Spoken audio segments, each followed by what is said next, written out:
سلام دوستانو، نن غواړم درته وښیم چې څنګه موږ کولی شو د کمپیوټر مشخصات پیدا کړو. نو دوه اسانې طریقې لرو.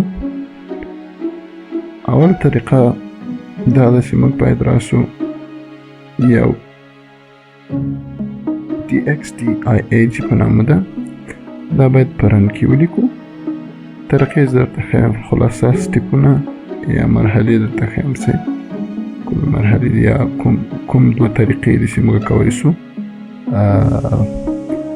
د کمپیوټر مشخصات پې پیدا کړو. نو اوله طریقه چې ده د DXDIA چې په نامه ده، دغه چې ونئ. دویمه چې ده MS Info 2 یا MS Info 32. ښه، نو اوس د دې په خاطر چې موږ دغه سټیپونه عملي کړو یا دا دوه طریقې عملي کړو، راځو سټارټ منیو ته. سټارټ منیو ته چې راغلو، رن لیکو. رن هم چې کله اوکې که یا انټر که، راځو اول لیکو DXDIAG. دا به اوکې کوم. کله هم چې دا اوکې که نو وینئ دلته د کمپیوټر معلومات راغلل. ټول نه لومړی چې دا کمپیوټر نیم، دا د کمپیوټر نوم ده. اپریټینګ سیسټم کوم یو ده کې وینډوز 10 ده. لنګویج انګلیسي ده. سیسټم مانیفیکچرر چې ده ایلینویر ده. ماډل چې ده ایلینویر 1503. بایوس په باره کې مهم معلومات. پروسیسر کوم پروسیسر لري؟ انټل کور i7 ده. 2700 ده او 2.8 ګیګا هرتز او یعنی 8 سی پی یو لري. او میموري یعنی ریم یعنی څومره ده؟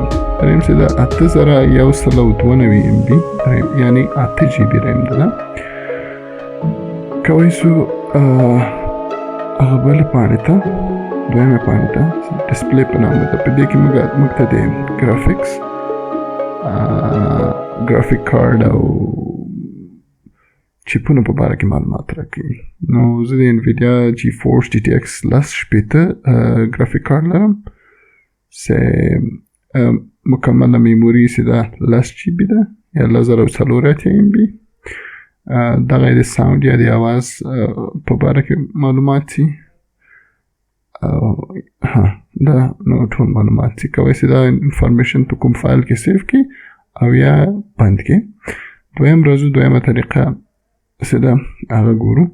دویمه طریقه د هغه هم د رن له لارې کېږي. رن کله چې رن ووایو اوکې به یې کړو.